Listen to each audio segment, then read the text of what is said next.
ആകാശവാണി.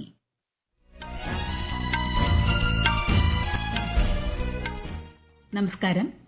വാർത്തകൾ വായിക്കുന്നത് അശ്വതി.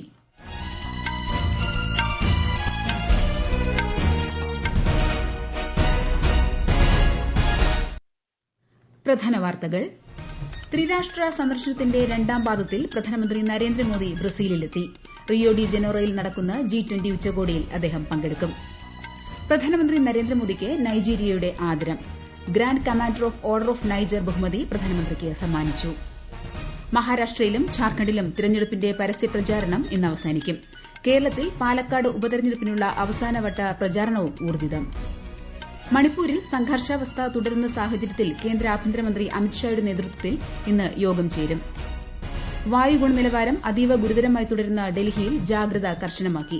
മറ്റ് സംസ്ഥാനങ്ങളിൽ നിന്നുള്ള വലിയ വാഹനങ്ങൾക്ക് ഇന്ന് മുതൽ നിയന്ത്രണം. വനിതാ ഏഷ്യൻ ചാമ്പ്യൻസ് ട്രോഫി ഹോക്കിയിൽ ജപ്പാനെതിരെ ഇന്ത്യയ്ക്ക് ഉജ്ജ്വല വിജയം. വാർത്തകൾ വിശദമായി.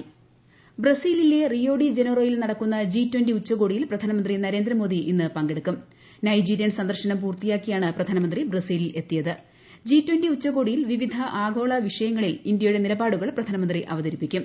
ഉച്ചകോടിയിൽ പങ്കെടുക്കാനെത്തുന്ന രാഷ്ട്രതലവന്മാരുമായും ശ്രീ മോദി കൂടിക്കാഴ്ച നടത്തും.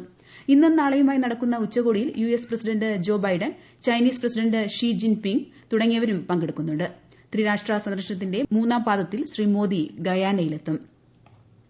പ്രധാനമന്ത്രി നരേന്ദ്രമോദിക്ക് നൈജീരിയയുടെ ആദരം. Grand commander of order of Niger പുരസ്കാരം നൽകിയാണ് ശ്രീ മോദിയെ ആദരിച്ചത്. ബഹുമതി നൽകിയതിന് നൈജീരിയൻ പ്രസിഡന്റ് ബോല അഹമ്മദ് തിനുബുവിന് അദ്ദേഹം നന്ദി അറിയിച്ചു. इस सम्मान को विनम्रता और आदर भाव से स्वीकार करता हूं और इस सम्मान को 140 करोड़ भारतवासियों और भारत नाइजीरिया की गहरी मित्रता को समर्पित करता हूं. हमें भारत और नाइजीरिया के बीच स्ट्रेटेजिक पार्टनरशिप को नई ऊंचाई पर ले जाने के लिए प्रेरित करता रहेगा. നൈജീരിയയുമായുള്ള തന്ത്രപരമായ പങ്കാളിത്തത്തിന് ഇന്ത്യ മുൻഗണന നൽകുന്നതായി പ്രധാനമന്ത്രി പറഞ്ഞു. നൈജീരിയൻ പ്രസിഡന്റുമായി നൈജീരിയൻ തലസ്ഥാനമായ അബുജയിൽ നടത്തിയ കൂടിക്കാഴ്ചയിൽ പ്രതിരോധം, ഊർജ്ജം, സാങ്കേതികവിദ്യ തുടങ്ങിയ വിവിധ മേഖലകളിൽ ഉഭയകക്ഷി സഹകരണത്തിന്റെ പ്രാധാന്യം ചർച്ചയായി.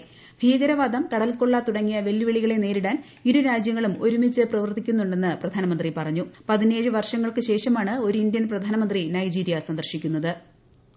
മണിപ്പൂരിലെ സുരക്ഷാ സ്ഥിതിഗതികൾ കേന്ദ്ര ആഭ്യന്തരമന്ത്രി അമിത്ഷാ ന്യൂഡൽഹിയിൽ അവലോകനം ചെയ്തു.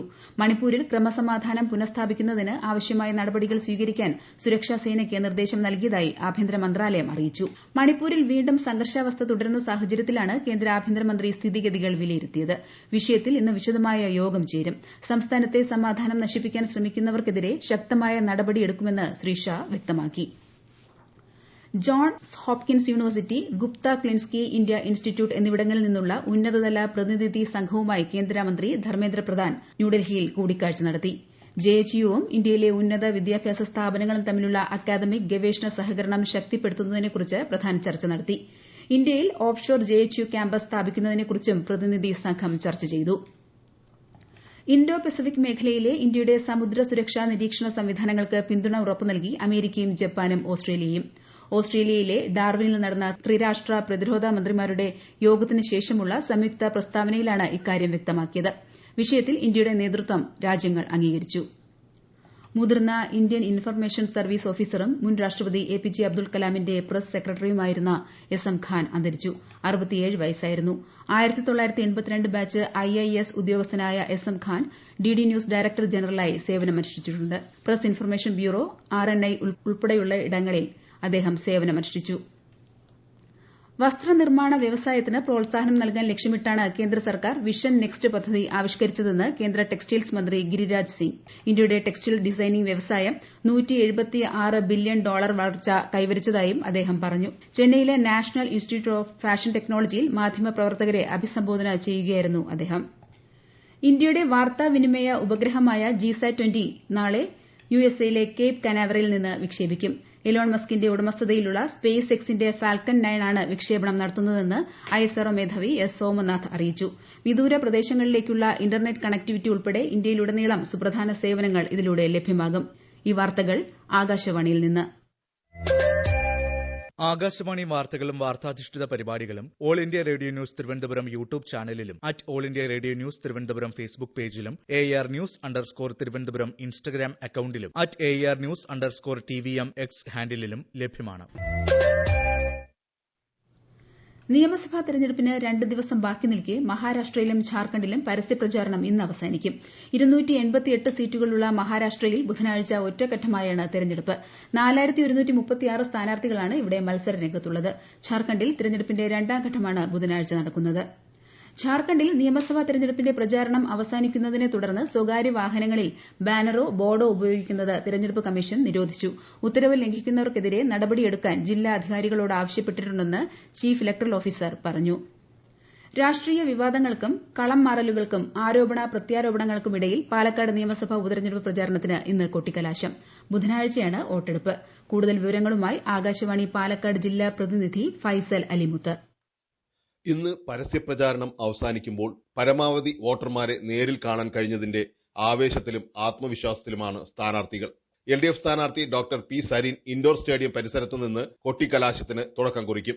UDF സ്ഥാനാർത്ഥി രാഹുൽ മാങ്കൂട്ടത്തലിന്റെ കൊട്ടിക്കലാശം ഒലവക്കോട്ട് നിന്ന് ആരംഭിക്കും. മേലാമുറിയിൽ നിന്നാണ് NDA സ്ഥാനാർത്ഥി C കൃഷ്ണകുമാർ കൊട്ടിക്കലാശത്തിന് തുടക്കം കുറിക്കുക. മുന്നണികളും സ്ഥാനാർത്ഥികളും തെരഞ്ഞെടുപ്പ് പെരുമാറ്റച്ചട്ടം കർശനമായി പാലിക്കണമെന്ന് ജില്ലാ കളക്ടർ ഡോക്ടർ S ചിത്ര ആവശ്യപ്പെട്ടു. ഇന്ന് വൈകിട്ട് 4 മണി മുതൽ നഗരത്തിൽ ഗതാഗത നിയന്ത്രണം ഏർപ്പെടുത്തിയിട്ടുണ്ട്.